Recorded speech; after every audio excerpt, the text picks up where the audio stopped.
పిల్లలకి, హస్బెండ్‌కి క్యారీ కట్టే ఆడవాళ్ళకే తెలుసు ఆ కష్టాలు. మార్నింగ్ లేస్తూనే పరుగో, పరుగో అంటూ క్యారేజ్ కట్టేదానికి రెడీ అయిపోతారు. ఏం కూర చేద్దామా అని ఆలోచిస్తూ ఉంటారు. రోజు ఇవే తిప్పలు. సో, అలాంటి వారికి కొంచెం ఈజీగా, టేస్టీగా ఉండే వంకాయ పెసరపప్పు కర్రీ ఈ వీడియోలో ఎలా చేయాలో చూద్దామా? సో, దీనికి కావాల్సిన పదార్థాలు లేత నవనవలాడే వంకాయలు కొన్ని, టమోటాలు, ఉల్లిపాయలు, కొత్తిమీర, కరివేపాకు, పెసరపప్పు, కొంచెం తెల్లగడ్డ, ఇక కామన్గా వాడే పోపు గింజలు, అల్లం వెల్లుల్లి పేస్ట్. ఇవే సరిపోతాయి. ఇంట్లో ఉండేటివే ఈజీగా చేసేద్దాం పదండి. ఇప్పుడు స్టవ్ మీద బుజ్జి కుక్కర్ ఒకటి పెట్టుకొని ఇందులోకి ఒక గరిట ఆయిల్ వేసి ఆవాలు, జీలకర్ర వేసి చిటపట అనిన తర్వాత ముందుగా తరిగి పెట్టుకున్న టమోటాలు, ఉల్లిపాయలు, కరివేపాకు వేసేసేయండి. ఈ ఆయిల్లో సిమ్లో పెట్టుకొని ఇలా వేపుతూ మనకు టమోటా అంతా మెత్తబడే వరకు కలుపుతూ ఉండండి. సో, హైలో అయినా పెట్టుకోవచ్చు అర్జెంట్గా చేయాలంటే. నెక్స్ట్ ఒక 2, 3 పచ్చిమిర్చిని నిలువుగా చీల్చి వేసేయండి. తర్వాత ఒక 2 స్పూన్ల అల్లం వెల్లుల్లి పేస్ట్ని వేయండి. దీన్ని మొత్తం కలుపుతూ వెల్లుల్లి పచ్చివాసన పోయే వరకు వేయించండి. ఇది వేగేలోపు ఉప్పు వేసి నీళ్ళల్లో తరిగి పెట్టుకున్న వంకాయలను కూడా ఈ వేగే కర్రీలో వేసేసేయండి.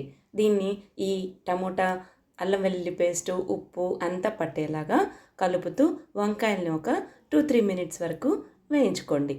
ఈ కూర చప్పగా లేకుండా కొంచెం స్పైసీగా ఆ అల్లం వెల్లుల్లి పేస్ట్ వల్ల టేస్ట్గా అనిపిస్తుంది.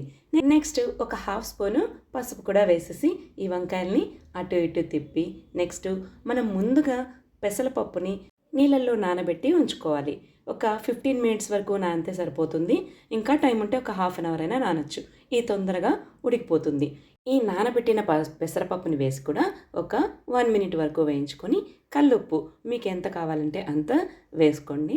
దాని తర్వాత నెక్స్ట్ ఈ ఉప్పు అంతా కలిసే తర్వాత ఒక 1 స్పూన్ కానీ 1½ స్పూన్ కానీ మీకు ఎంత కారం కావాలో అంత వేసుకోండి. నెక్స్ట్ ధనియాల పొడి, కొంచెం గరం మసాలా వేసుకోండి. ధనియాల పొడిలోనే నేను గరం మసాలా కలిపేశాను, అందువల్ల వేసాను. ఇష్టముండే వాళ్ళు వేసుకోండి. ఇప్పుడు కావాల్సినన్ని నీళ్లు ఎక్కువగా వద్దండి.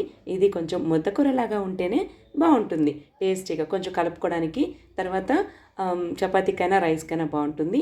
ఇప్పుడు చింతపండుని ముందుగా నానబెట్టుకొని పెసరపప్పు నానబెట్టుకుంటారు కదా, అప్పుడు చింతపండుని నానబెట్టుకొని కొంచెం జస్ట్ ఇట్లా 2 చేతులతో ఇలా 2 వేళ్లతో పట్టుకుంటే ఎంత ఉంటుందో అంత అది నానబెట్టి ఆ గుజ్జు తీసి వేసేసి ఇప్పుడు కొంచెం కలిపి కుక్కర్ పెట్టి విజిల్ పెట్టేసేయండి. ఇది ఒక 1 లేదా 2 విజిల్స్, ఎర్లీగా వచ్చేదైతే 2 విజిల్స్, నాకు కొంచెం లేట్గా వచ్చే కుక్కర్ అయితే 1 విజిల్ పెడితే సరిపోతుంది. ఇప్పుడు ఈ కుక్కర్ లిడ్ తీస్తే వంకాయ అనేది బాగా ఉడికిపోయి ఉంటుంది. కొంచెం మరీ స్మాష్ అవ్వకూడదు, అలాగని ఉడకకుండా ఉండకూడదు. ఇప్పుడు వంకాయ కూర రెడీ అయిపోయినట్టే ఆల్మోస్ట్. కొత్తిమీరని సన్నగా కట్ చేసి ఇందులో వేసేసి జస్ట్ అలా గరిటెతో తిప్పేస్తే పెసరపప్పు కూడా మెత్తగా అయిపోయి ఉంటుంది. మనకు అక్కడక్కడ పెసరపప్పు టేస్ట్, చింతపండు వేసాం కాబట్టి పులుపు, వంకాయ ఎటు ఎవర్ గ్రీన్. ఈ వంకాయ పెసరపప్పు కర్రీ అన్నంలోకైనా చపాతీలోకైనా చాలా రుచిగా ఉంటుంది.